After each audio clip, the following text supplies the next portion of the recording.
Hey guys, welcome back. Today we are doing the airliner carry-on bag by Billy50, and I did it with the boombox embroidery because it's embroidery week, and how can I not? So I've used my glitter vinyl because I wanted to see how it held up. It did really well, and I love this bag.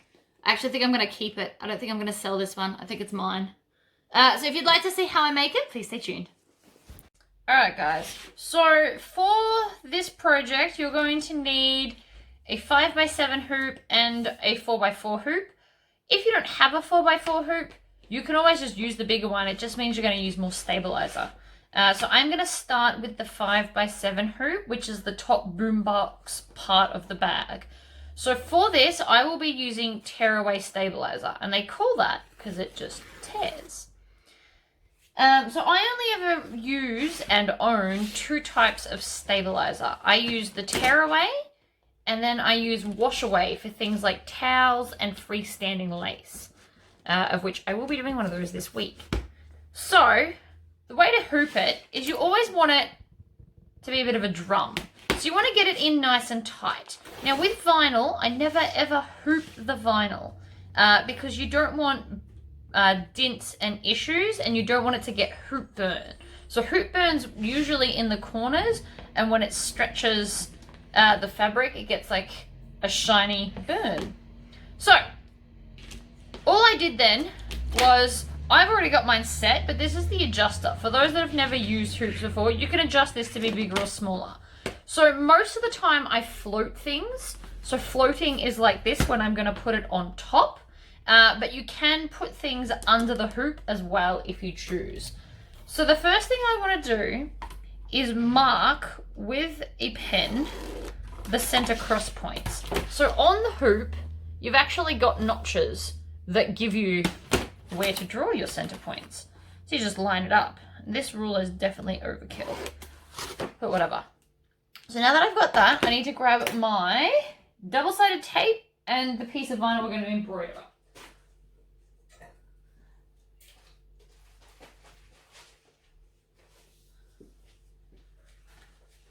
I just grabbed it all, that's fine. So this is the top of our boombox. So what I want to do is I'm going to rule a line at the center, like that, and then I'm going to rule a line in the center the other way as well.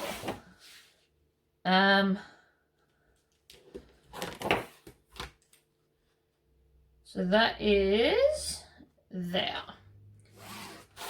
So now I've got a crosshatch that's going to match this crosshatch. But obviously we still need to be able to make it stick. So you can use either double-sided tape, or if it's a different project that's not vinyl, I quite often use a basting spray. But I've recently switched to tape because I find it easier and mainly less messy and less gassy. Because obviously the basting spray is a spray. So I'm just going to put pieces of tape as far at the top and the bottom as possible, because this will be removed, but what I don't want to do is stitch through it. So being in basically the seam allowance of the bag, it means that the design won't be going to there.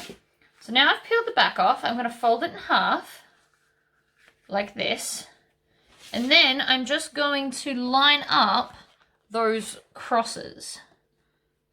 So you want to get it right on there, and then you can stick it down with the double-sided tape. And now that is ready to go in the machine. Don't worry about that, because when it sits flat, it won't flop.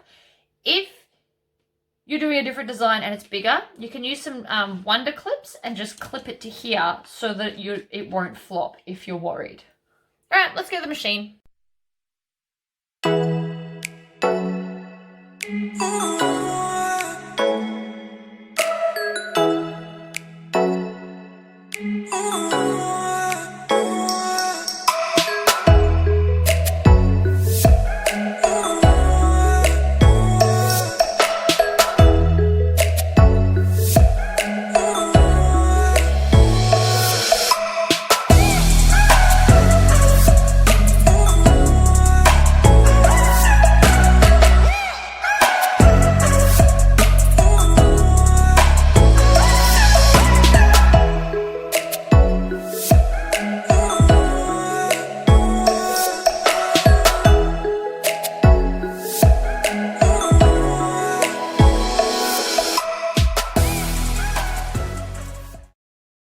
So from there, I'm just tearing the tearaway away, and I'm also going to peel off the double-sided tape that's left on there. Because we don't want that on there while we're sewing. It's going to stick to stuff and be in the way. So we're just going to tear that off as well. It shouldn't stick too heavily. And I've just got a single thread there I need to chop off. But apart from that, come out super cool. Alright, on to the next pieces. Okay, so for the bottom part of the boom box, I actually have a big enough hoop to be able to do all three at once. So I've played with my embroidery program a little bit. I bought Sew What Pro back when I first got a machine, because that's the only one I knew of. It was like $60 something American. And I just haven't upgraded because it works fine for what I need for. So you can merge designs and take bits out and whatever you need to do. So for that reason, I have merged all the designs, so the two speakers and the tape, I've put into one hoop. Because again, I'm efficient and I have the opportunity. But I am going to show you how to do it if you only have a 4x4 hoop. So let me just grab the other bit.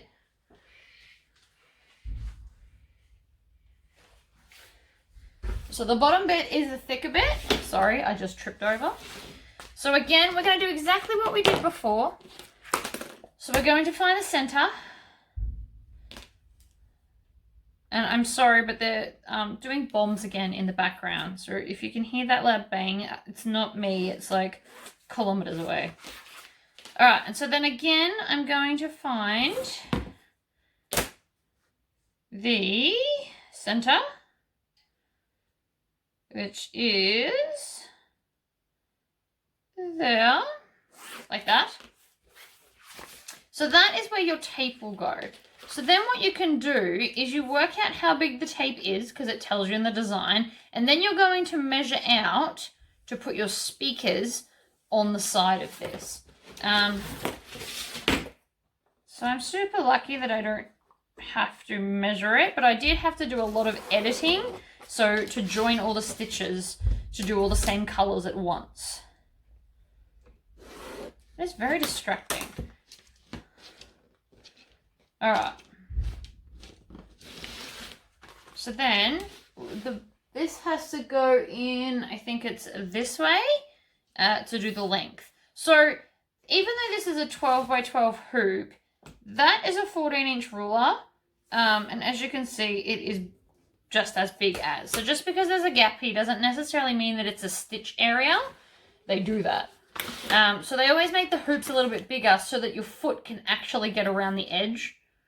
That is pretty important. So I'm going to do a little bit more tape on this one. So because we're not just embroidering in the center, but we'll be doing out to the sides as well, I'm actually going to put a little bit of tape on the sides to tack all four sides down. So this is going to have a lot more embroidery. Again, it's the applique style.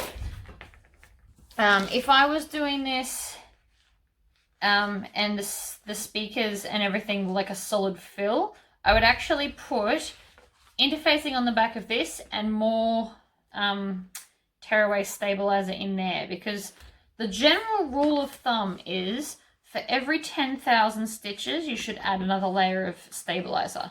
So that's good in theory until you get up to like 60,000 stitches. I wouldn't put 6 layers of stabilizer. That's probably excessive.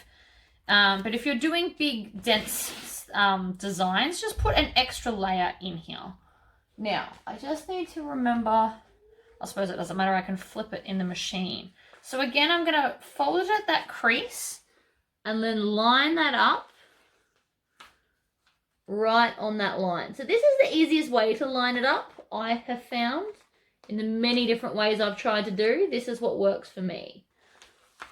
Each to their own. I can't tell you what to do, but that's what works for me. So now we're back to the hoop.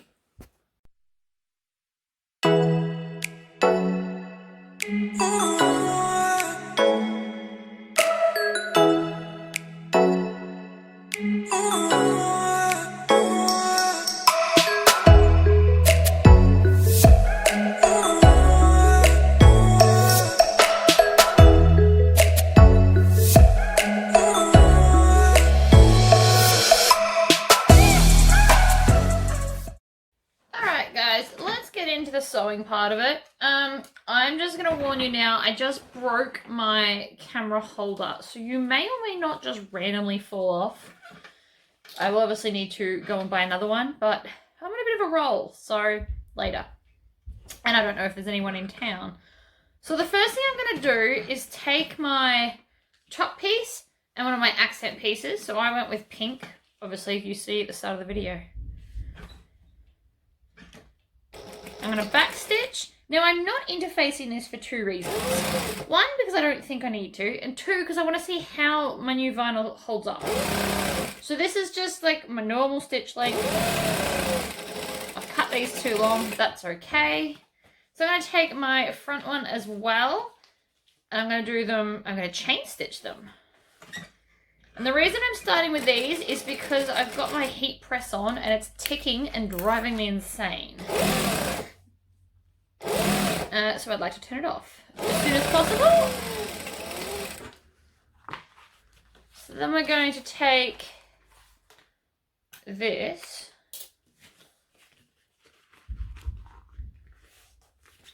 and I'm going to take the bottom and line it up and then stitch down this side as well. So I'm going to do all of the normal stitching and then switch to a top stitching just because I want to. And again, we're just lining it all up. And I clearly wasn't paying enough attention when I cut my pink accent because they're both equally as too long. So that's my bad. So you just want to also make sure that all your embroidery pieces are on the same side. So there's a good chance I'm keeping this because I've definitely picked my kind of colours. So I've picked pink and green because they're just my colours.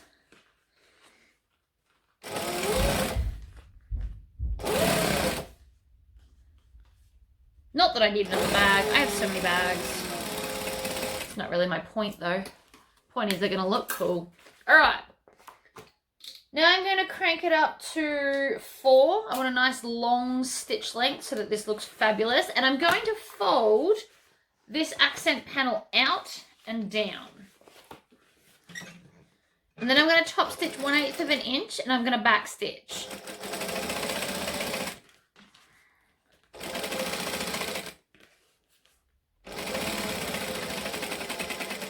Like that. This is why I love chain stitching. Look at how little thread I'm wasting. Not that that's a big deal, but it's always nice, you know, to be able to use less. Means it's less you got to buy, more enjoyment you get out of it.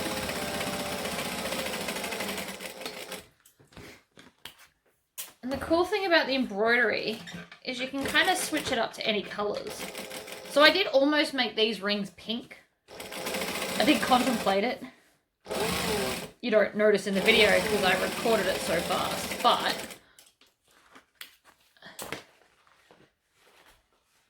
alright, fold it over, stitch it down.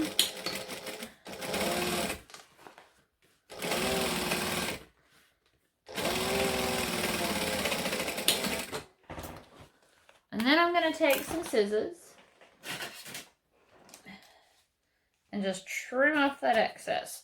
So I started all of my back stitching at the start of the black, so that's no longer an issue. I can now pull this out and again trim off this, and then I'm just going to put them face down in the heat press with the foam on the back.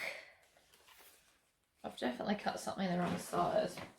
That's okay. So I'm just going to have to hit pause while I go over and do that because I can't do it from standing on this side. I'll burn myself. They are now ironed, so I can put them aside. I'm going to put them there so that I can get to them easy.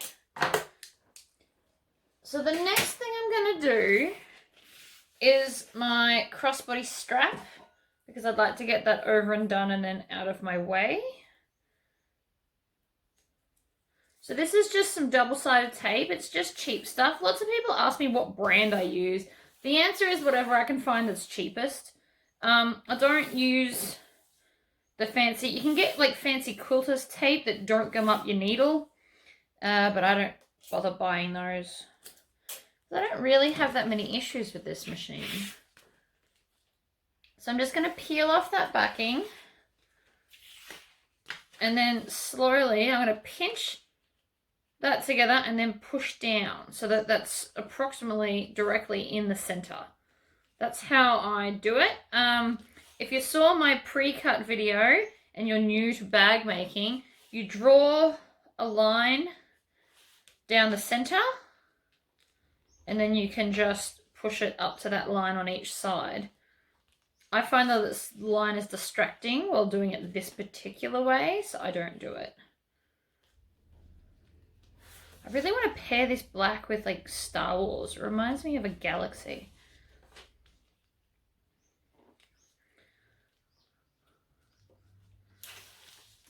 So for those of you who aren't in my Facebook group too, I have just got this in. This was my first round to like test the quality of it and stuff. I mean, I still bought a fair amount, but if nobody buys it, I'm happy to use it.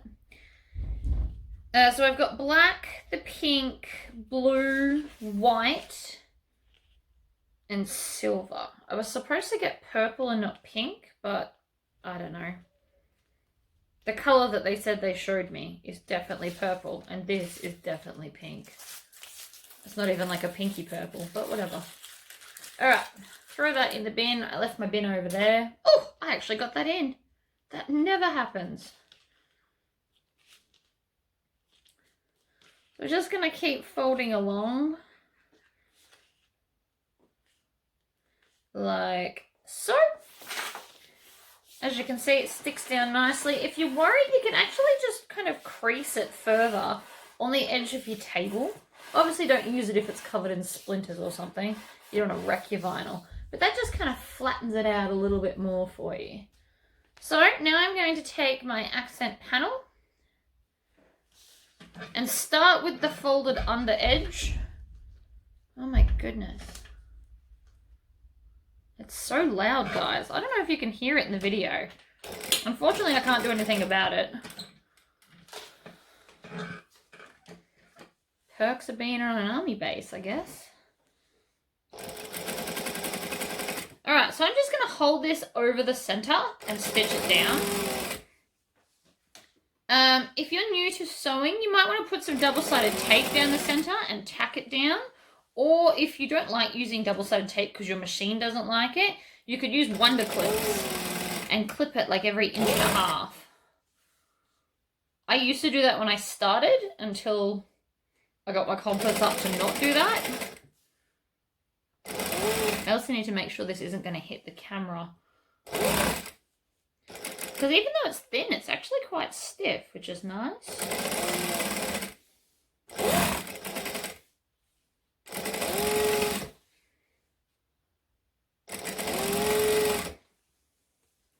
So I'm just picking off any like stray threads as I go. You should never really pull them like I just did, because sometimes they don't just want to come off. They want to stay on.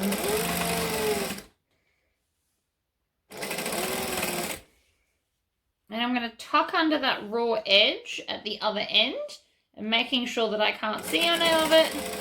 Stitch down, needle down, pivot across, needle down. And then we're going to go back up the other side. So generally speaking, the second side's quicker because you've already tacked it in place. So you're not fighting placement, you're not fighting half the clips. Unless you double-sided taped it and then both sides are equally quick, but you've got all that fussy sticking process beforehand.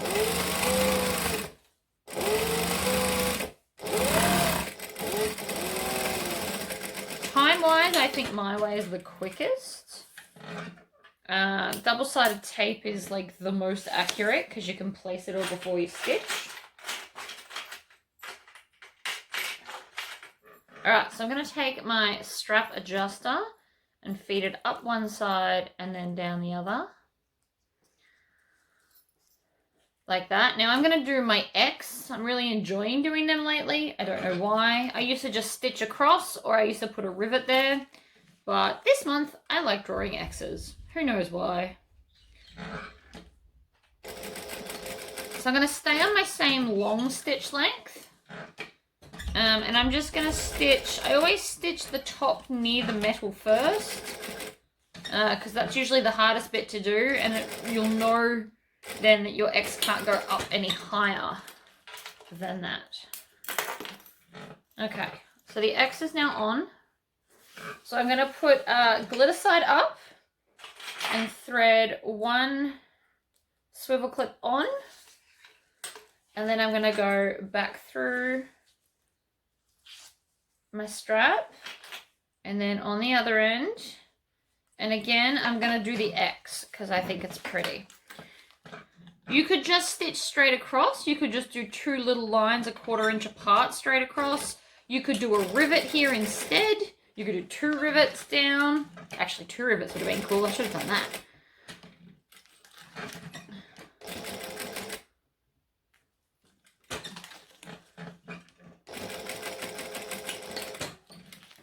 All right.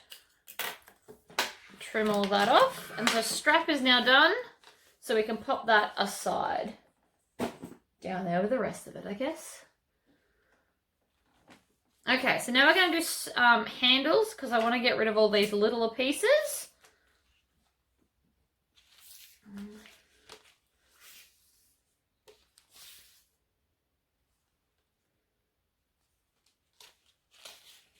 And I want to do my strap connectors. So I'm going to do these first.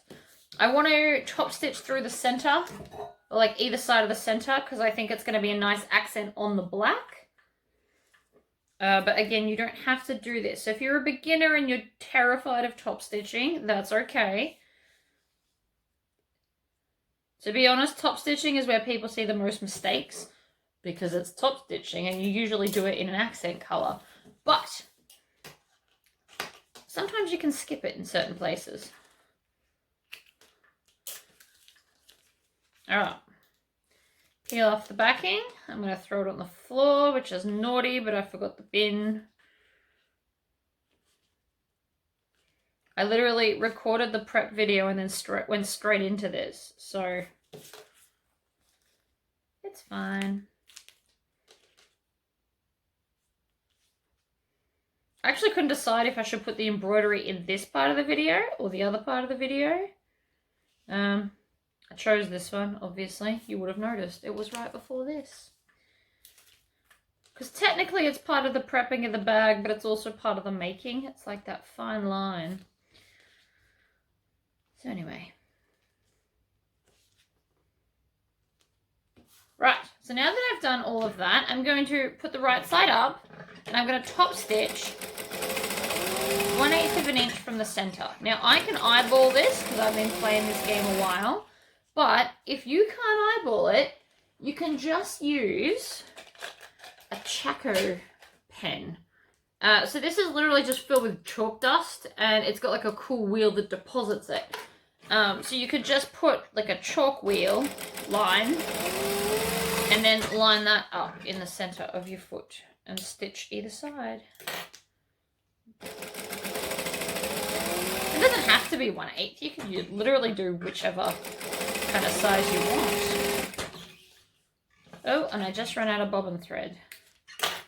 I knew that was coming. That's why I've wound 2 extras in case this one runs out too. I was almost prepared for this video. I only forgot my bin, and that's not the end of the world. I'll just vacuum up after the video. Half the time I miss the bin anyway. There's always like a pile of threads around the bin, because I never watch where I'm throwing it. I just throw it in the general direction and hope for the best.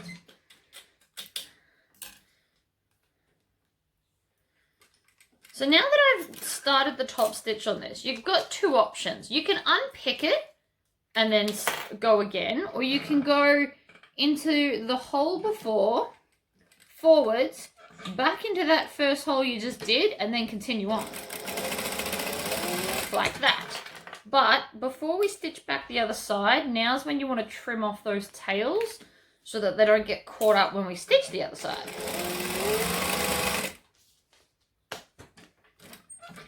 So there we go. You'll also notice I didn't back stitch on these, and that's because we're about to fold them in half and cut them anyway. So these are now the strap connectors for your D-rings and your handles. It's just easier to cut them like this than as individual pieces or as a long strip, because not everybody's got a long strip. 6 inches is like a nice length. I like that. Okay. Now, if you watched my prep video, you did see that I drew on the handles. So therefore, I'm going to find the end of my double-sided tape, stick it on the center of the line that I drew,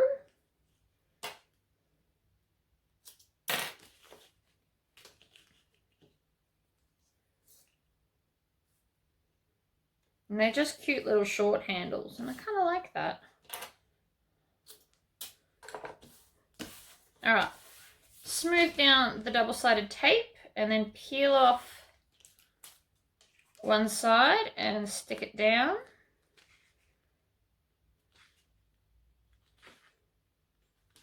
See, I do it differently if I draw a line. I just went along one whole side and then I'll come back and do the other side. So weird. But there is also, you know, more than one way to do anything, really. Okay. Smooth that down. Now I'm not worried that that's going to pop up, so I'm going to do the second one as well and then do both the stitching so that I can chain stitch them. I've also brought over my fabric handle, so I was originally going to do fabric handles, but I decided not to for obvious reasons. The glitter's way cooler, and because I want to see how it's going to hold up. I have faith it'll be fine because of the fabric on the back.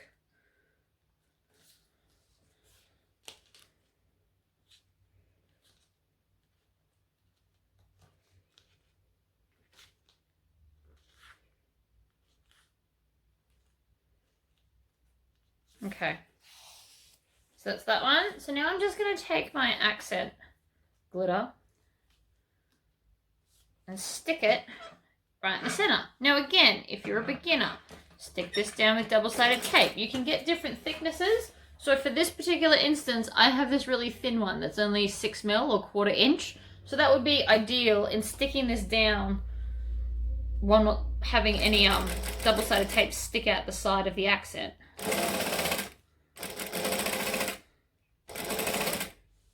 I've also cut them different lengths, whatever.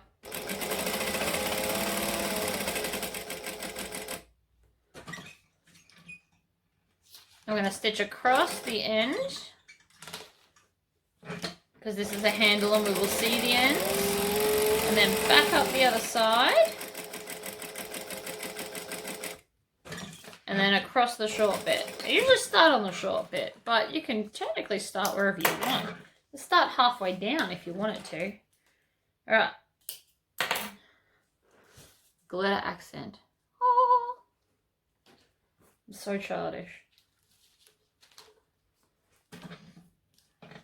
I really don't think I want to sell this bag. I think I really want to keep it. I don't know what I'm going to use it for. Does it matter? The answer is no. No, it doesn't. So again, I'm going to start on the long bit. Line it up, stitch it down,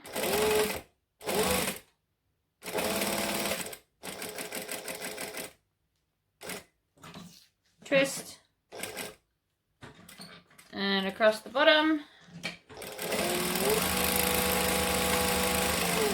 Now please don't think you have to go that fast. I've been at this a long time, so please don't be intimidated if I go too fast. I do try to remember to go slow most of the time, I promise. Alright, other handle is done. We can pop those aside. This little bit here, I am not even going to bother keeping it. It's too skinny for one of the straps on a pocket pal or a coffin wallet. So they can actually just go in the bin. So they're going in my bin pile. Alright, let's take our... whatever this piece is. This is the zipper part. So you should have 2 outsides and 2 lining zipper pieces. All should be the same size. So double check that. I'm going to double check that in case I botched it, but I'm good. So I'm going to take one of each and and my zipper tape. So I'm going with hot pink because it's the theme, apparently. I have a theme, I didn't mean to. And then I'm actually not going to cut it off, so I keep mine as a full length. And I'm gonna burn that end because it's a bit fluffy. That's not what I want. You should always burn with the blue part of your flame to avoid any singed color or discoloration. That's probably the better word for that. All right, so we're gonna backstitch at the start, and then I'm just going to, I don't hold the lining, but I'm gonna hold in my right hand the zipper and the left hand this, and then line them up on it all, like that. And so then I'm going to line it up again, pinch them all together, and stitch. Third time. Instead of doing it this way, I'm going to show you the other way for beginners in a second.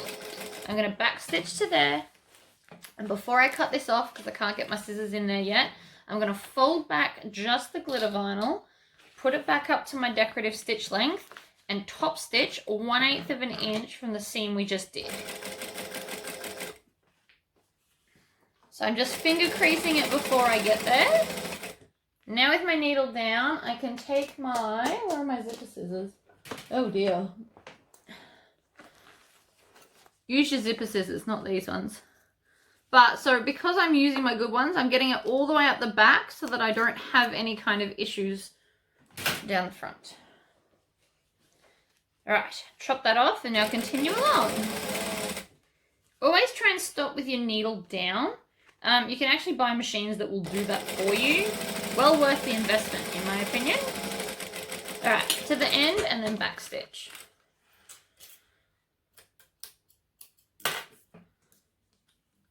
And then I'm just going to finger press that down out of my way. And do the same on the other side. Now, if you've got directional fabric, you might want to think about which way you're putting your lining down and or your top if you've done a directional fabric here as well. You'll also notice in the prep video, I didn't cut anything for the piping. It's actually because I have a packet of pre-made piping. So I'm going to use that today. Due to the fact that I couldn't decide what color piping I wanted to do. I couldn't decide if I wanted black glitter, pink cotton. Couldn't decide. So I went with one that's already made. Line up the 3 at the end. Backstitch. Pivot. Fold it back. And then again, we're going to top stitch. It is advised that you backstitch when you start top stitching, but as you saw, I missed the first time because if you don't cut it, it doesn't matter. If you've chopped it off instead of swiveling it like me, always backstitch.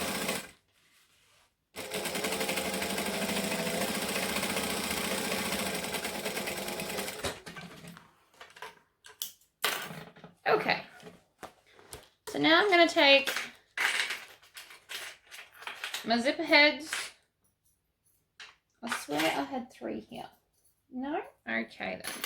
My zipper head and my D-ring. I thought I had 3, so I was going to put 2 on here and 1 on the zipper pocket, but it's gone. So, the way to do this without a zipper jig is crack the zip, I don't know, 4 inches, and then place one side on halfway, so you can have a look and you can pretty much see where halfway is, and then we're just going to put the other side in and then line them up so that the teeth go one side then the other side, and then you should just be able to maneuver it down, see, like that. So what I did there is I put my finger underneath it and then pinched it so that it couldn't come up, and then just gently tugged on it, and voila. That's for my pocket. Okay, so now I'm going to take 2 of these and 2 of my D-rings. Now I want the flat side on the join side. And I'm going to top stitch 1/8 inch from the outside edge, because I don't want this to be loose and floppy.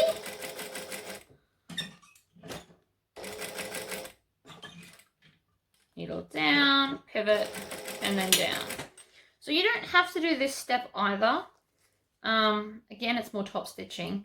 But what it's going to do is it's going to stop this sliding around so much. So if you don't want to do this, the other thing that you could do is put a rivet right in the center. And that would also help.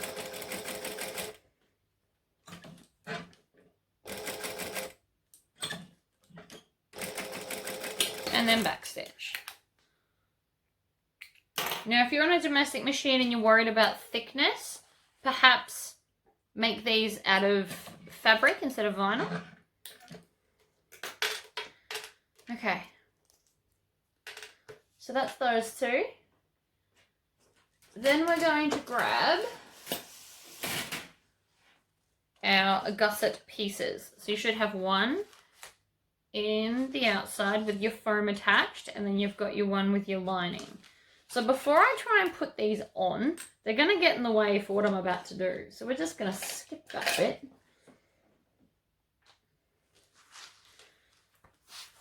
Oop. So we're going to open this end, and we're going to take this and we're going to place it and join those two, but making sure that our vinyl's out of the way. I'm going to go back to a joining stitch length, back stitch, and stitch up to the zipper, but not over it. So you'll notice that I do this a lot. This is also an alternative to drop-in linings, because I don't like drop-in linings. Right, so I've now got a hole where the zipper is that I can get my finger through, but that's okay because we are going to fix that in a minute. So now I'm going to take this side. I'm going to do the same thing. So I'm going to pull the lining out of the way and stitch up to but not over the zipper.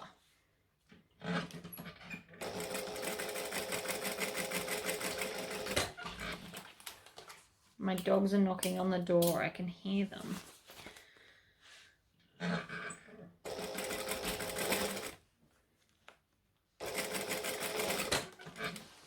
Making sure that we backstitch and then trim your tails. And so now I can just take this and thread it into the hole like that. And so this is now where you can kind of decide if you want it to stick out a little bit or if you want it right down nice and close and flat. So that's your personal preference. I don't want it too close that I might accidentally stitch the metal, because that would suck and break a needle. So I'm just going to now flatten out the lining and the top and then stitch over it. So I'm going to backstitch, stitch over there, and then backstitch. And then for added stability, I'm going to come down kind of on an angle, like this. My phone just did some crazy stuff, but it's because there's a call coming through. And then backstitch. So now I've got this kind of zigzag going, but that's just an added stability so that that's not gonna come out. Give me a sec, I gotta get my dogs. Alright, puppy dogs are back in. I went and got my bin as well, so that was a good idea. Alright, so we've done one side, so now we're just going to do the same to the other side. So I'm going to take the lining. I'm also going to make sure that there's no twist. So hold it out flat and then put right sides together. So you don't want any twists in it, or you'll have to unpick it. There's no saving that. That's an unpicked job. Okay. Stitch up to the zip, but not over it. Back stitch, pull it out. Trim your tails and throw them in the bin. Yes. Then same with the other side.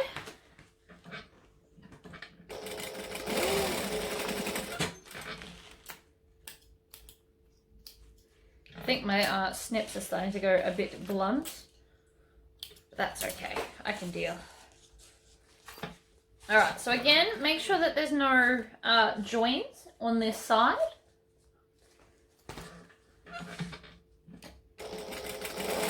Stitch up to, but not over the zip. In fact, you might want to leave 1 or 2 stitch lengths back so that you can slip this in. Don't forget to leave enough room for that.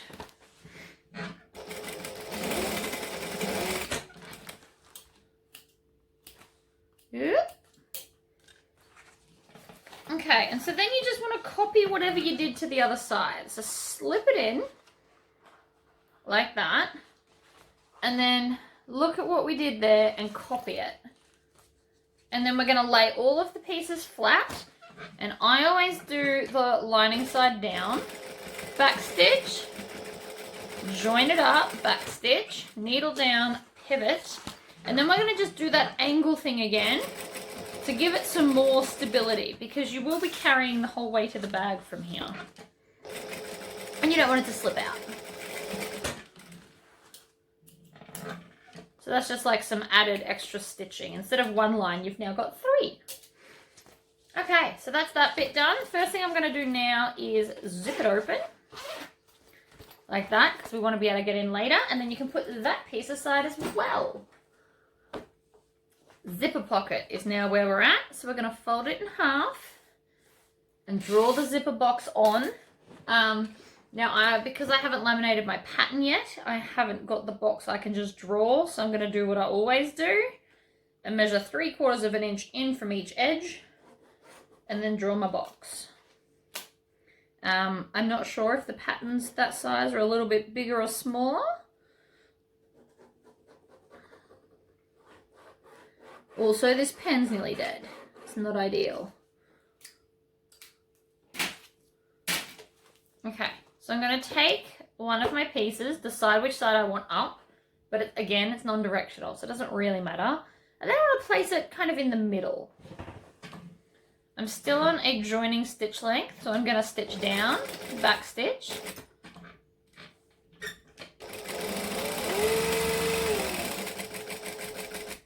Needle down, pivot.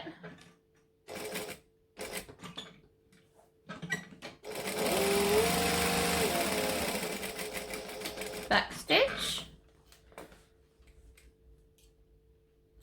Trim. Trim. And then I'm going to take some scissors, I'm going to fold this in half and just do a small snip.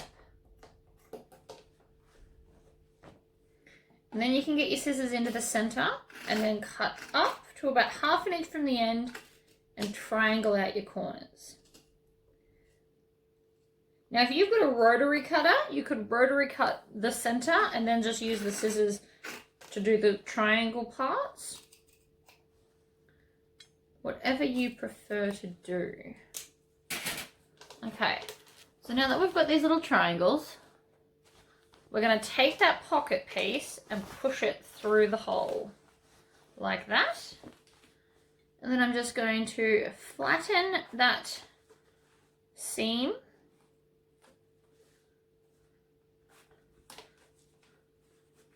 You may need to maneuver the corners, so doing this motion back and forth less dramatically than I just did, just to show you.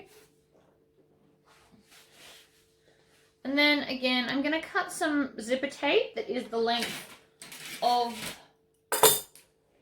my zipper pocket. So it's not just the size of the hole, it's the size of the whole pocket, because I want to be able to stitch this into the side seams. So again, we're just going to actually, before we split it, singe it with a lighter, then split it. Put one side on, and then the other side, and match them up, and then just pull the zip. So that time I grabbed it from the top of the bottom and just pulled down. Now think about which way you want your zip to go. I always like mine to go from left to right. That's my thing though. So we're going to stitch down and then we're going to come back along the bottom edge. Zip it open. needle down, pivot, needle down, pivot.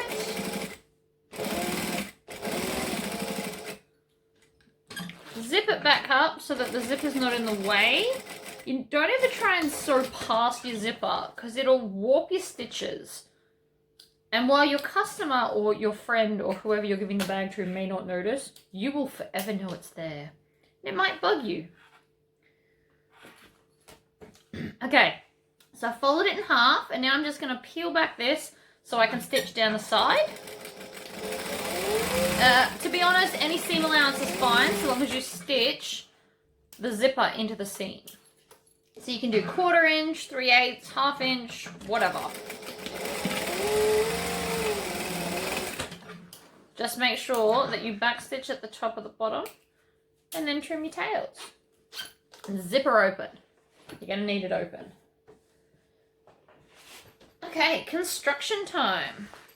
So what we want to do is we want to find the halfway point of all the pieces. So I'm joining up those seams, I'm matching those seams there and then pulling it out, and then that is halfway. So I'm just going to take some scissors and trim the halfway point, and I'm going to do the same to the glitter piece.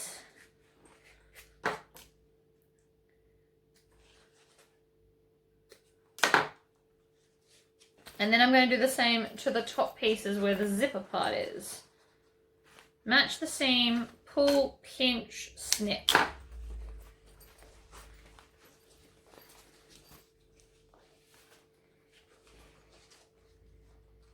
You want to do all the pieces.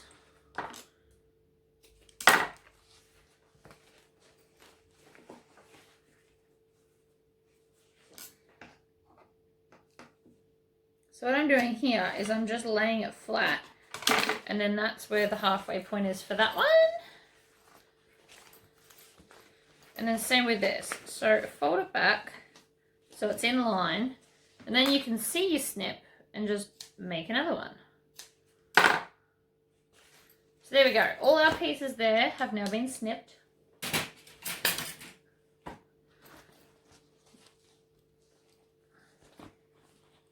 So now I'm going to take my zipper pocket, and I want my zips to go the same way.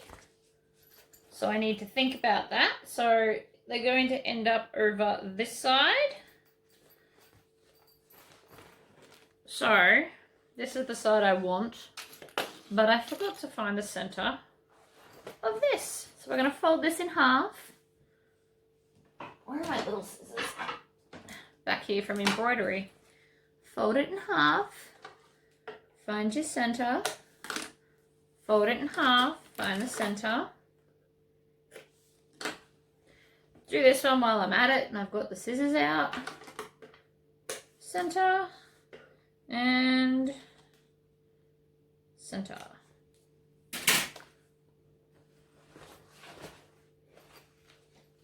Okay. So now I'm going to join this center with the center of the lining panel like that. And then I just want to hold it even and clip outwards like this. So I usually do 2 or 3 depending on the size of the bag in each direction.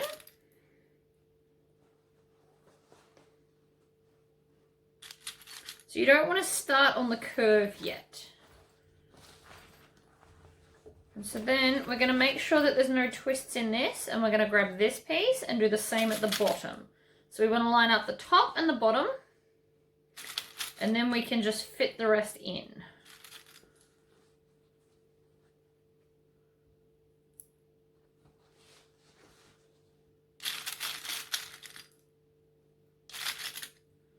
One and 2.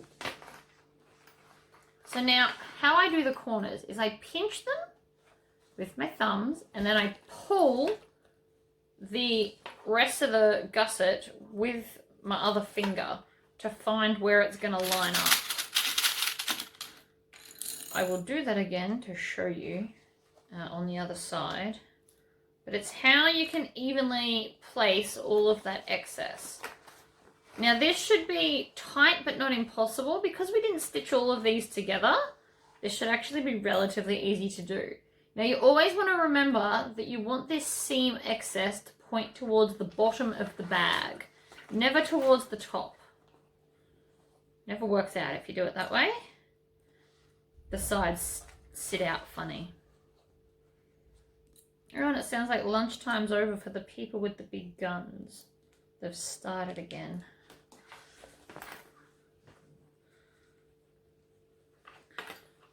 It'll amuse me if I go and watch this and you can't hear it.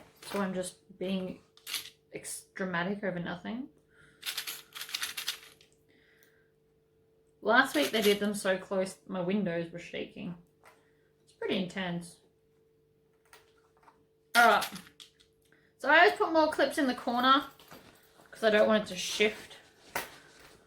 So now we're going to go and do the other side. So again, I'm going to pinch the corners with these two fingers, and then I'm going to stretch out the rest of that gusset so that everything sits flat and there's an even amount of bunching in the corner section. I don't know a better way to describe that. But if you look here, it doesn't look like it's going to fit. See how there's like that extra tab? But you have to hold it like a 3D object. So I'm pushing my thumbs in to make the corner shape. And then you'll find that everything fits wonderfully within the seam allowance. So along the edge, the raw edge, it may look like it's puckering a little bit, but that's okay because so long as it's not within the seam allowance, it's kind of meant to do it. So again, feeding that in, bending it round, clipping it down.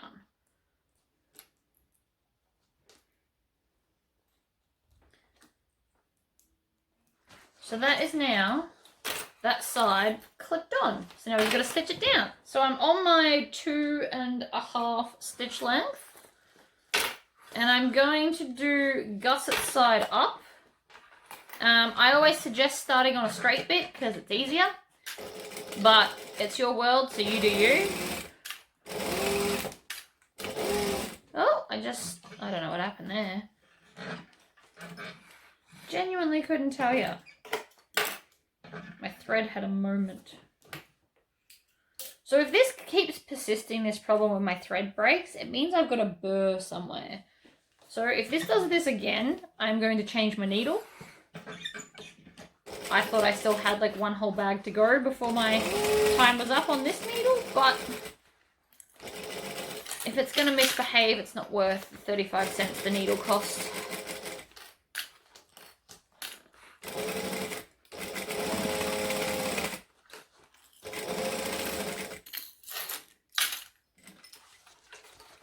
So I will never sell needles, by the way, guys, because there's way too many different types for way too different many machines.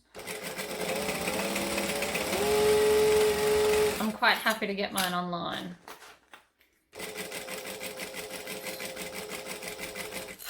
So the needles I use on this machine are Schmetz brand. I like them. I'm a fan. I like Schmetz needles. I use them on my domestic as well.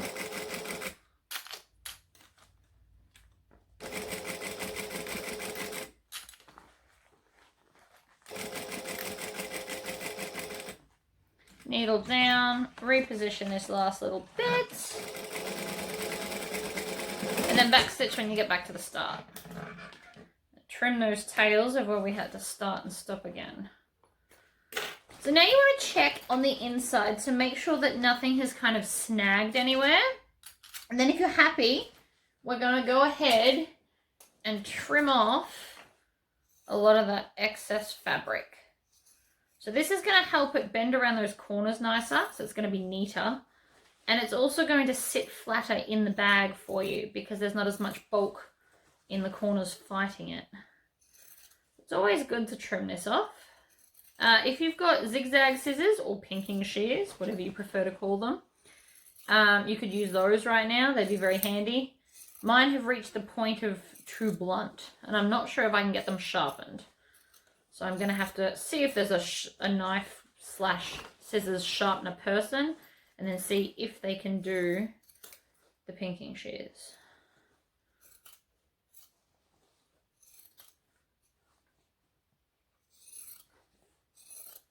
So again, just trimming all the way around the bag. And that is now my rubbish. So let's go ahead and do the other side of the lining. Again, making sure your zipper pocket is open. Do I have a top? Oh yeah, that one kind of looks like it's more topish. Just line it up, clip it down. And if you want to have your clips back to back, that's also fine. Make your clips face the gusset because they're easier to pull off while you're sewing, because you always sew with the gusset side up.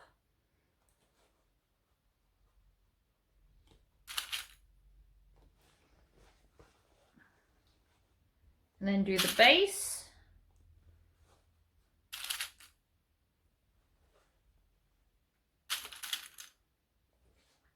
Such a cute bag.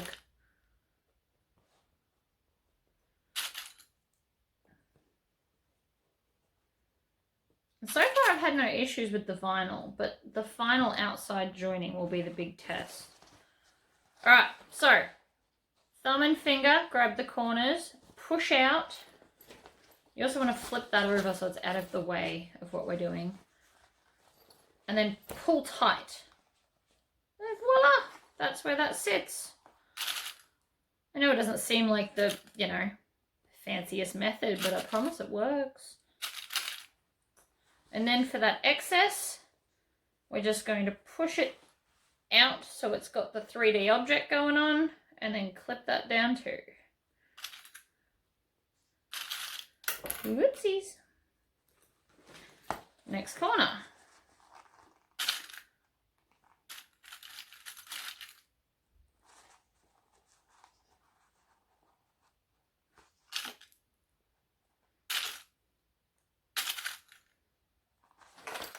And then other side. So same thing again.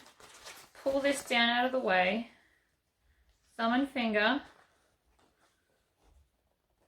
And then pull tight. Again, making sure that this seam points towards the ground or the bottom of the bag.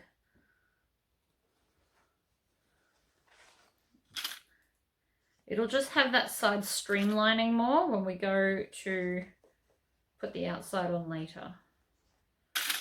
It's not like quilting where you want one up, one down. This one you want them all down so they're smooth.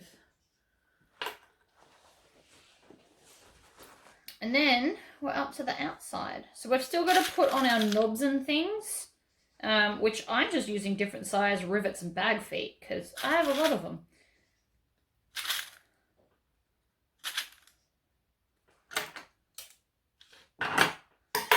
Okay.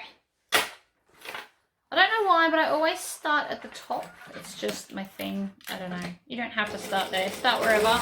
But always try and start on a flat because you'll find it easier.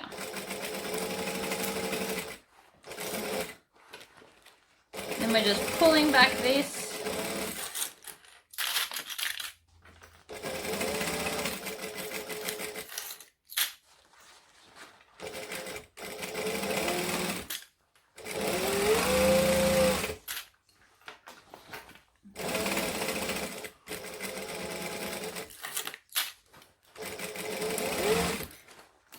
Don't worry about what the fabric's doing outside of your seam allowance. So long as at your seam allowance it's looking lovely, then you're good.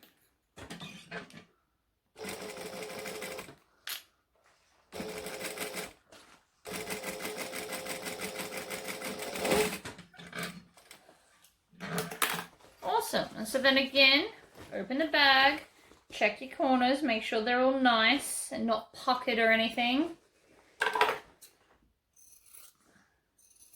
You can usually tell from the outside if you've got an issue anyway, but on the inside, if it doesn't look as bad as you think, you could probably get away with it and leave it there. Just food for thought. Nobody looks in a bag and goes straight to the corner. It's not a thing that people check. Ever, actually. Unless you're in a competition, but that's a whole different ballgame.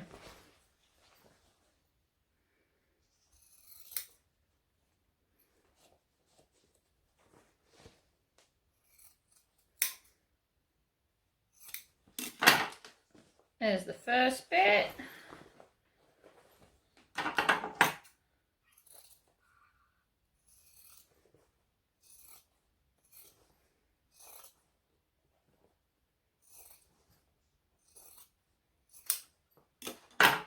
Awesome. So that's our lining done. You'll also notice I didn't leave a hole in the lining. The zipper pocket's about the same size, so I just didn't feel like I needed to. So before we go and do anything else, we need to attach all of our knobs. So here's my boom box. And then here's all my different size knobs I've got. So I just got my 2 size bag feet and then 2 rivets as well. So they're just going to be, you know, different sizes. So I'm going to put the big one over here, I think, as like the volume knob, and then a couple of the other ones over this side. You can really place them any way you want. There's no right or wrong answer. It's your bag. You do you. Ooh, I might do it that way. All right, so the first thing we're going to need is our hole punch. My hole punch is now a cam press thing, which is awesome. So roughly where you, well, not roughly, exactly where you want to punch a hole. Roughly is a terrible idea, just FYI. And then I'm just going to clip that on, and I'll come back and tighten them all in a minute. So I want to put 1 and 2, and nice and high, 3 and 4. So that's how I'm doing them. You can configure them however. And then we just get it in there like that and squish. So again, I'm going to push up all the bottoms. Oh, hold on. There and there. I want those ones on the top. So they're my 9, 12 mil bag feet? I don't know. 12. Click. And then again, squish them. So I only have 1 size die. And I just use it for everything. Yeah, 1 size die for the rivets. I don't change it out for different sizes. I've never had an issue.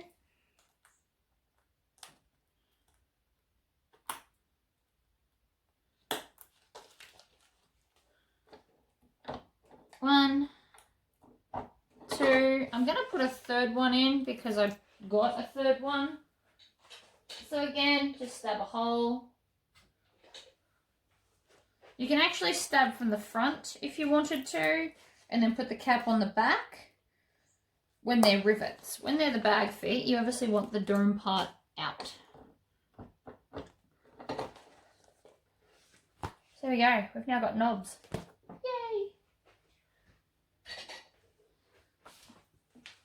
We're going to need a different foot now, so we're going to be putting piping in. So if you've got a piping foot, use a piping foot.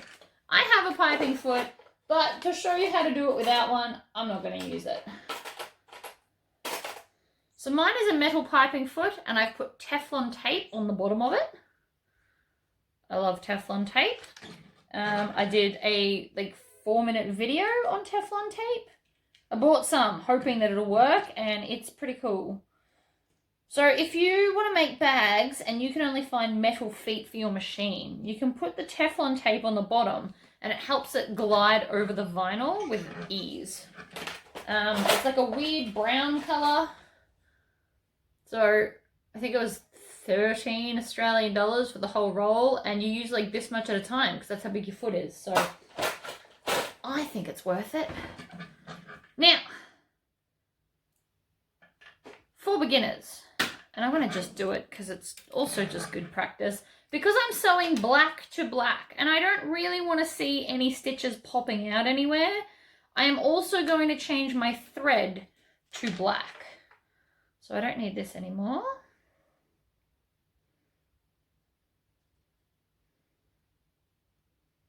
And no, I haven't forgotten about my handle connectors, just if you were wondering.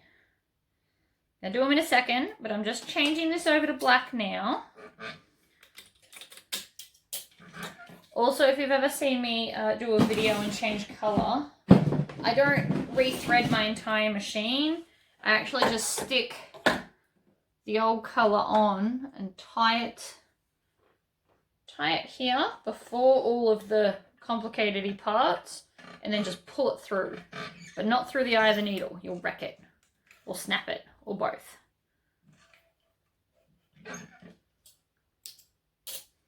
And it just saves me having to rethread. Also, I do not do that on domestics. I just do it on this one because it's got some bits that are tricky, and who's got time for that? Okay. 1, 2, 3, 4.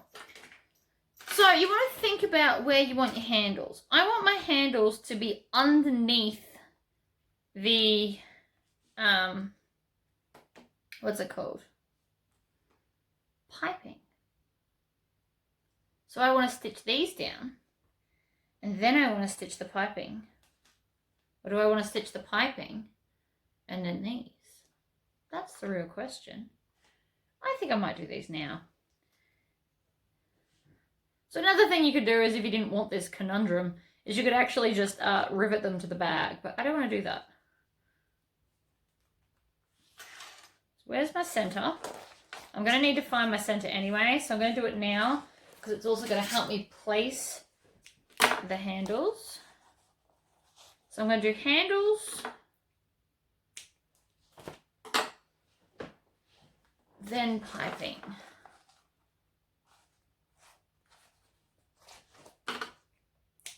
1 and 2.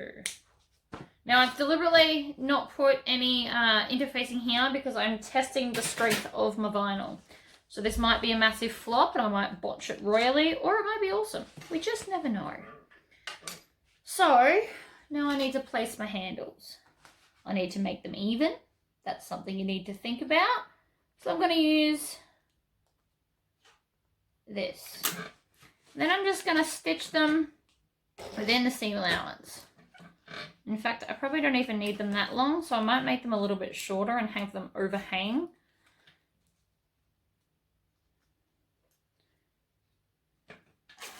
So again, grab my ruler. There, looks better. So I'm just stitching it right along the edge, like so. Later on I can chop off that excess, but for now I'm going to leave it there. And then I'm going to grab the next one.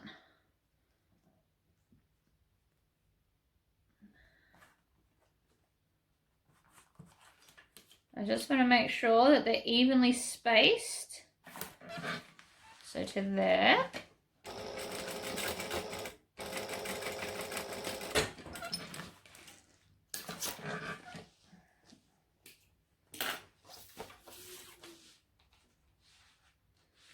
My brain's fighting with itself. I'm like, am I putting these on the right side?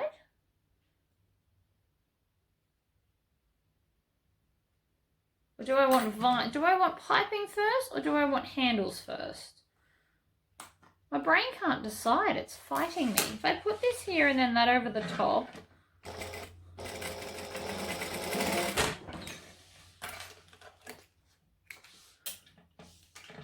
Whatever. It's happening here. We're doing it this way. So again, measure, place.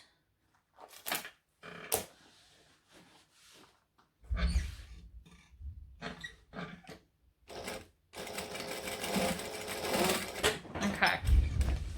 Oh, they're getting louder. So now we're going to take our piping. Now I've got pre-made stuff, but that doesn't take away from the fact that it is still piping. Oh, there you go. It's rattling my windows now. So I always like to start at the bottom. Now my piping is quite thin and there's not a lot of excess here. I bought this like this. It is a black vinyl though, so I think it is still going to look nice, but it's just a very thin piping, which is not a bad thing.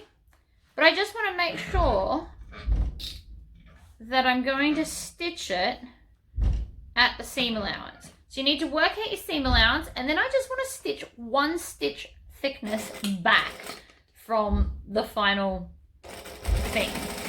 So I'm going to stitch to here, and then as I get to this corner, what I want to do is take my snips and just put some small snip marks, not all the way up to the stitches, but like halfway up it. So what this is going to do is curve around that corner without gathering and being weird.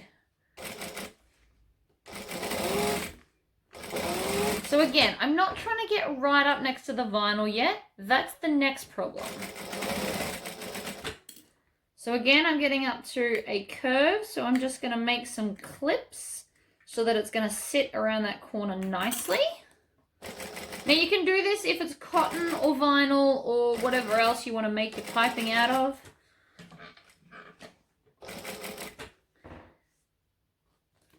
See, now do I want it this way? I think I want it this way. So I'm actually going to slot this underneath so that when I stitch it, these will sit between the two. See, and this is why we stitch it all the way back there, because now I can just slot it under and it's going to do what I want. I'm going to stitch these over the top of, like, stitch these on over the top of the piping.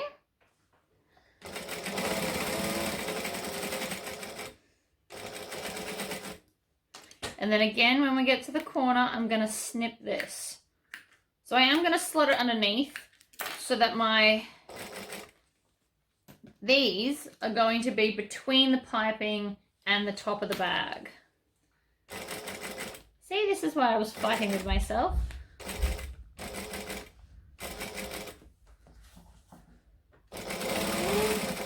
So again, we're not trying to stitch as close as we can to the piping yet.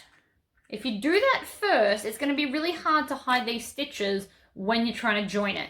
So you want it to be a little bit kind of looser, for lack of a better word. And I'm not pulling on it, but I'm making sure it's nice and firm so it doesn't sag around the corners either, because that's another thing you don't want. Now I'm going to have a little bit of an overlap and chop it off so that's out of my way. And then I'm actually going to open this up. So this has been stitched, so I've just got to unpick it. And I'm going to pull my piping cord to be in line with where I started. And then I'm going to chop off the excess cord, right? Throw it out. I should have thrown that in the bin, whatever. Now, if you've used cotton, tuck that raw edge under and then slip it over.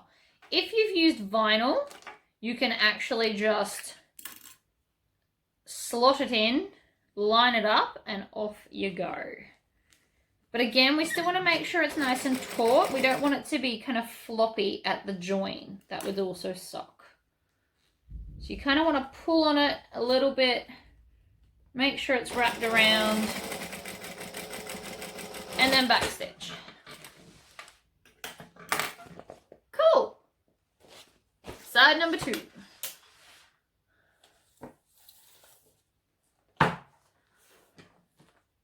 I also should have said that you want your raw edge facing your raw edge. I forgot to mention that. I love and hate piping. We've got a love-hate relationship. I love the way it looks. I hate how fiddly it is to get it perfect, which I'm going to show you how to do. You'll either love me for it or hate me for it. Alright, so around the corner, again, you want it to be fairly taut, but not so tight you're stretching it, because that'll leave a different type of puckering that you don't want. Get closer to the edge and then just make these little snips.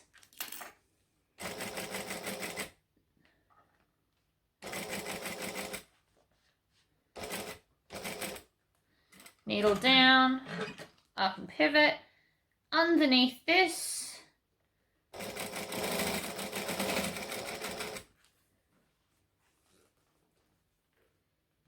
making sure I've got a bit of a crease here for whatever reason, probably the way it was living in a cupboard. So this I got on eBay. So you can buy like pre-done stuff. So it's quite a thin piping, even though it's vinyl. It's like a thinner version of this leatherette. But I'm pulling on it and it's quite strong and sturdy. And I think the whole roll was like, I don't know, $20 or $30. And it also came in silver and like a yellow gold. So if you love piping, you can get it pre-done. Spotlight sell it pre-done as well in certain colours like red and blue and like a satiny kind of finish. It's in the trim section. They come in Simplicity and Birch brand at Spotlight. It's where all the trims live. And you can get some like fancy rope ones and everything.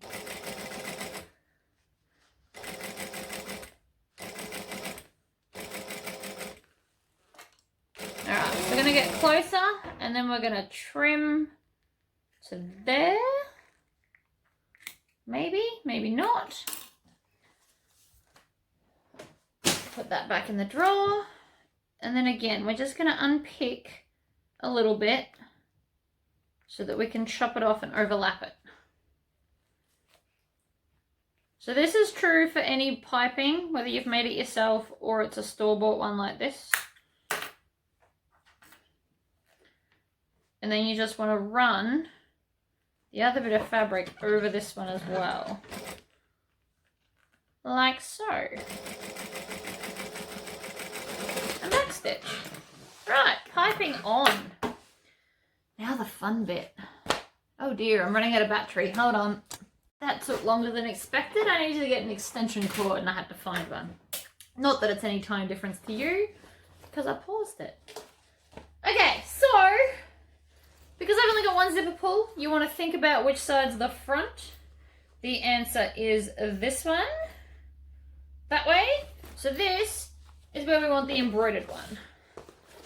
Now I am going to put a lot of clips on this. And that's okay.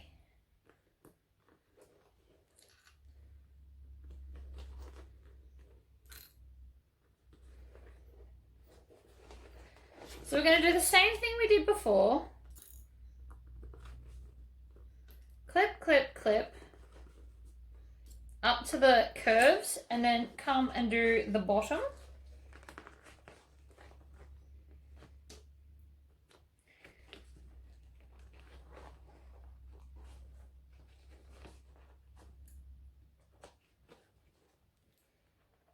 Like that. My bobbin's having some issues. There we go. I can tell by my stitching that my bobbin wasn't quite right. Because it's all over the shop on this side. So then again, we're just going to keep slowly moving along. And you want to make sure that this excessy bit is going into the bag the way it's supposed to. Then again, we're going to pull and grab, and I'm going to fold this down, and that's going to be my first clip on that side.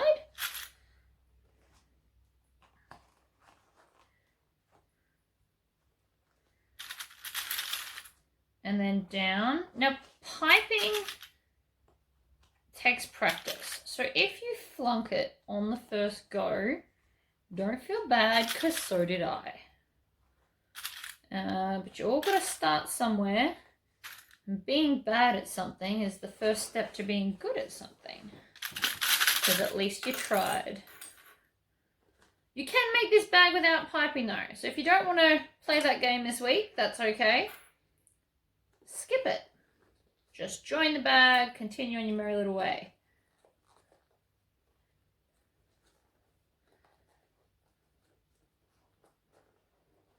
Even though it looks like I've taken a big chunk of this corner off, it's actually fitting pretty perfectly. Because me and my piping always have to have less corners or we're not friends. And I'm not sure why that is. It's probably something I'm doing, but I just know that about myself. So that's fine. You'll also notice I'm pinning the clips towards the opposite of the gusset because I need to see where I need to stitch. And so because of that, I'm going to need to see where the other stitching was to go closer to it. Now I've done piping in a video before, and everyone pointed out to me that you could do it in one round instead of the two that I'm going to do. I possibly could, but it's an added stress on my brain that I just don't want. So, lots and lots of clips. Doesn't quite stand up by itself, but it will. So then we're just going to go in and start on a flat bit. Now I can see and feel my piping, so that's going to make this a lot easier. I want to get up close and personal with the piping. I want to be on the inside side of the stitches I just did to join the piping to the bag originally. So I can actually see those stitches from this side. They're a bit dodgy looking because my bobbin was wrong and I wasn't paying attention.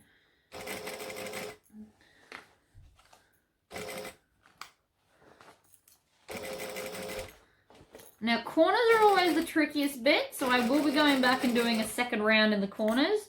I don't try too hard on the first round. The first round is to join everything. That's what this first round does. Then the second round gets all up close and personal to make it nice and tight piping, to make it look its best. So I'm getting closer, but I'm not worrying about how extremely close I am. Although I can see what I'm doing because of the type of stuff I've used.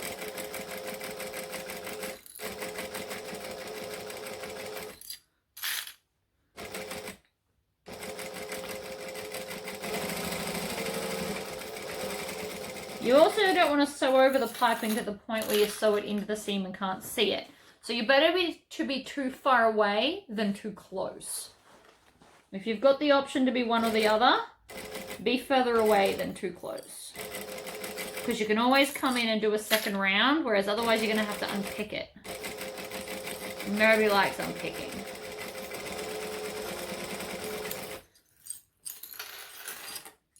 Right, I'm going to trim my tails off because they're getting in my way. Because I'm almost back to the start.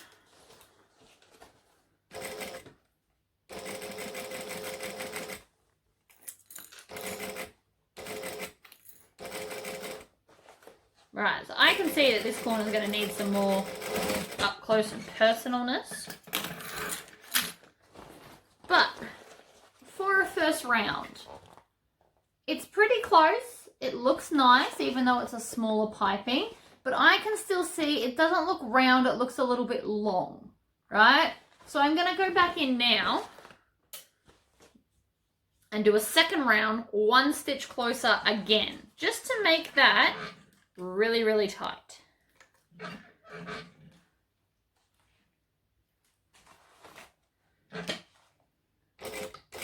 You can start from wherever. You'll also find that this round's easier because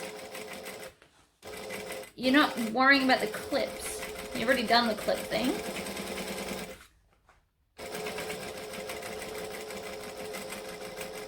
I'm going to back stitch there.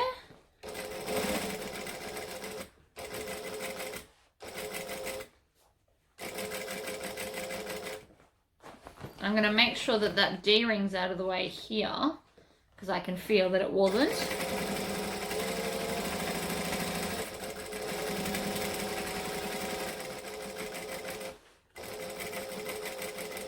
Back stitch at that corner as well.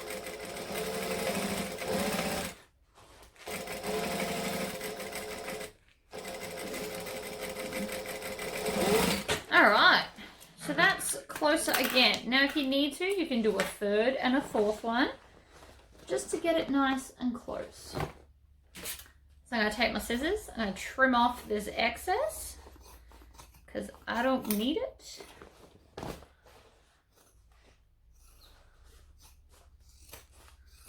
And then I'm going to trim off the excess that hangs off there.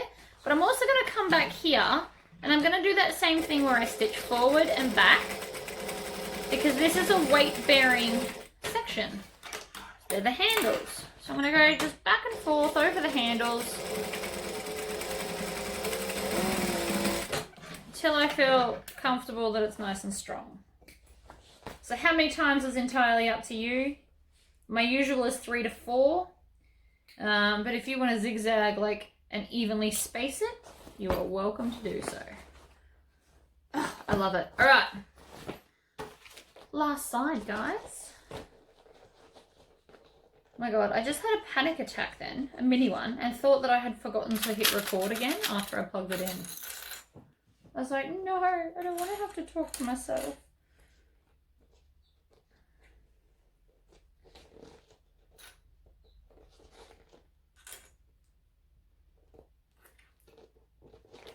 Okay. So that's a lot more clips than the 3 I was doing, but it's gonna hold it.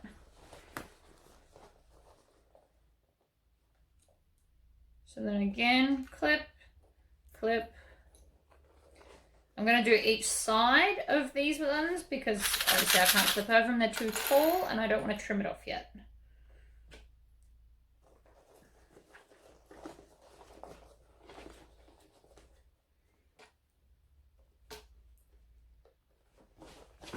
All right. Pinch, use this finger to push out and lay flat.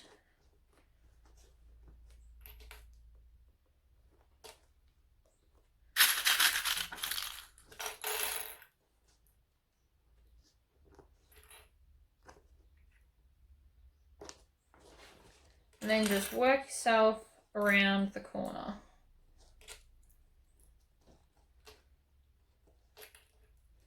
Like that.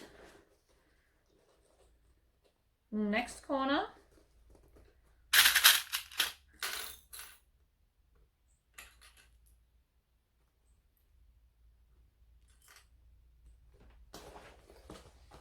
Alright, so pinch, pull, and then kind of shove, I suppose, for the lack of a better word. Pinch, pull, shove. Actually, I need one more clip here before I can do that because it's still part of the straight and it's messing up the process.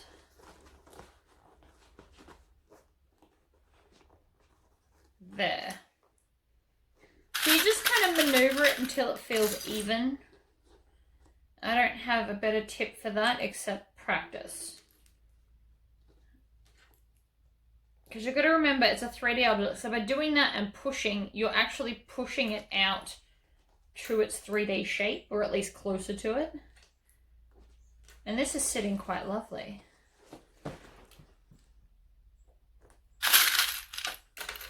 Again, there's no right or wrong amount of clips, you just do you.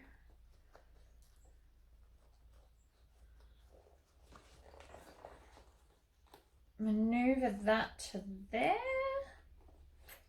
I find it easier to do it here. I know that's not necessarily helpful to you, but I'm trying to be as descriptive as possible. My dogs are feral. Going for a run. What was that for? Alright. So the last side. So now it should be standing up. Because it's got all this foam. So we're going to slot this under. And again, we want to get just that little bit closer. Don't be so worried about getting this perfect first time. Too much stress. I don't do stress.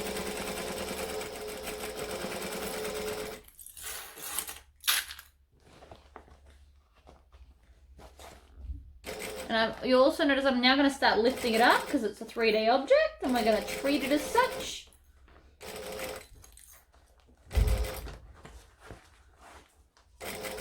I suppose I could try and do it really close this round.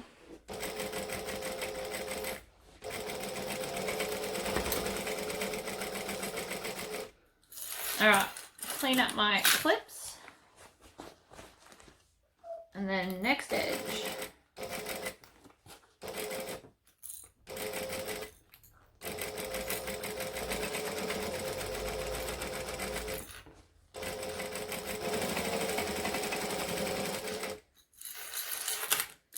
Clean up the clips again. It's easier to work at a clean space, guys.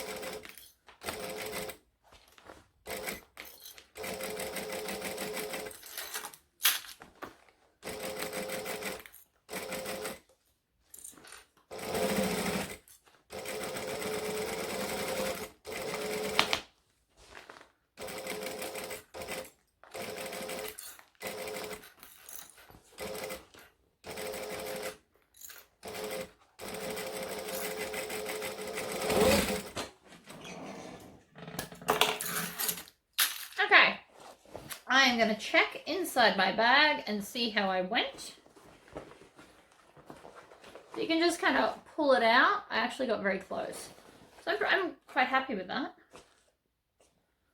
I could do a second round, but I don't think I need to. I'm just going to feel in there. Oh, actually, I might do some more in the corners, because I can feel that I didn't quite get close enough in the corners. So you can feel it because it feels less round and more rectangular. And if it feels like that, it means you didn't get close enough to the piping. So you gotta do it again.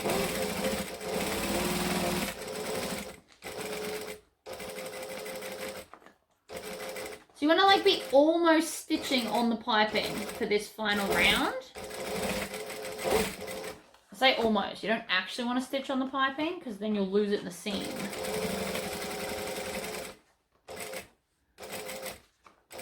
But as tight as you can make it.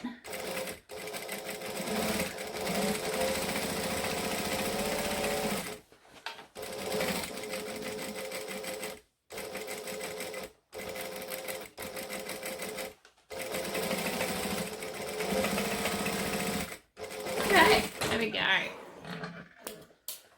So again, I'm going to trim off that excess so the bag's going to sit nicer when I turn it.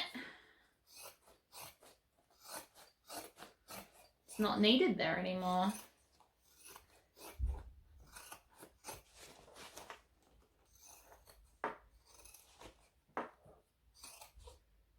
I'm going to leave that bit, but just chop off those excess. And I'm going to do the zigzag on there as well. And then come back in and trim down those curves. All right. Back and forth. Oops. In fact, you can change back to your other foot now. I definitely like my other foot more. My zipper foot's cool and all, but nothing beats your favorite foot. And yes, everybody's got a favorite foot for their machine.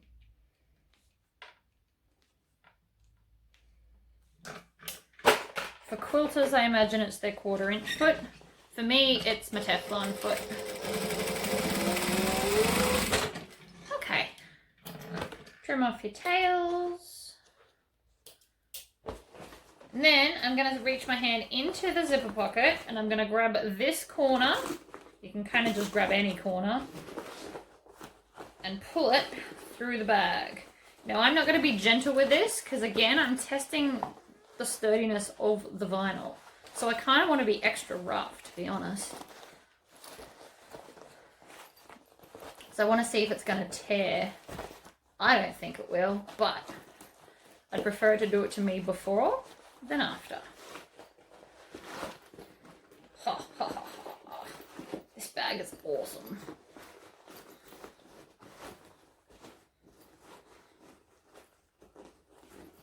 Piping. Yes. All right, now I'm going to stick my hand back into the zipper pocket to push out the rest. Like so. Oh, hell yeah. Look at that. I love it. Okay, so I'm going to be that person that switches back. I don't want to stitch my bag shut. Oh, I was out anyway, so that was working out pretty well for me. I want to stitch it shut with pink, not black. It's too harsh for in the pocket. So I'm going to be that person that sits here and changes it over. Luckily for me, it's on top because I just had it. So yes, I waste a little bit of thread doing it this way, but everything is time versus money. And it's not worth half a meter of thread for how long it sometimes takes me to thread it. It's this bit here, because you've got to go down and then back up. And it's that up bit that just never wants to play ball. And unlike a domestic machine, you have to keep letting go to thread it through things. It's not just a up, down kind of a deal. Alright, I just got to turn out those corners properly. Like so. I'm going to stitch this shut and we're going to put the handles on. I wish I had pink rivets. That'd be awesome. Put that down might help our cause.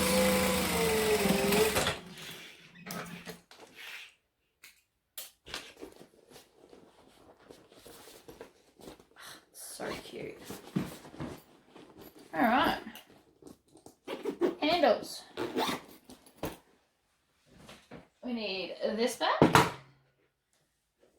And we need a handle, obviously. 1, 2, 3, 4 of them. 1, 2, 3, 4 of them.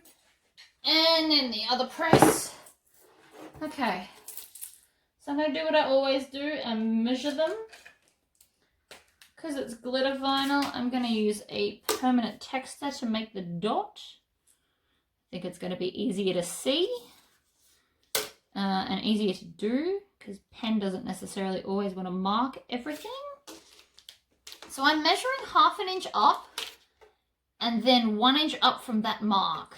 Now if I had have used thicker bag rings, I'd be marking it 1 1/4 inch from this original dot to make sure that it can get all the way around the ring without stretching.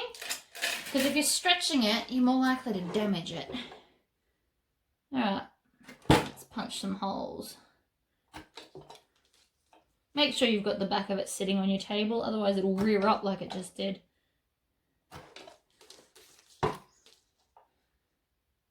And squish. You don't have to let it go all the way back up each time either. You can just lift it up enough to get it out. Alright. So I'm going to go up and under. Thread this through. Put a cap on it. And then squish it down. And then do the same for the other side.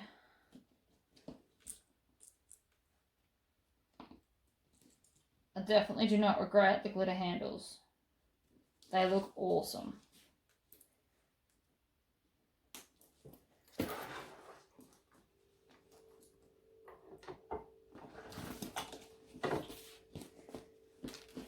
So thread up.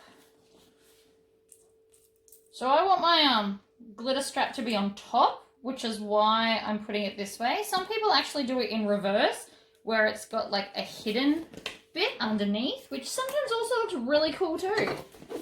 You can do them either way. What I wouldn't do is one of each. That will look like you made a mistake. Pick away and stick with it, in my opinion.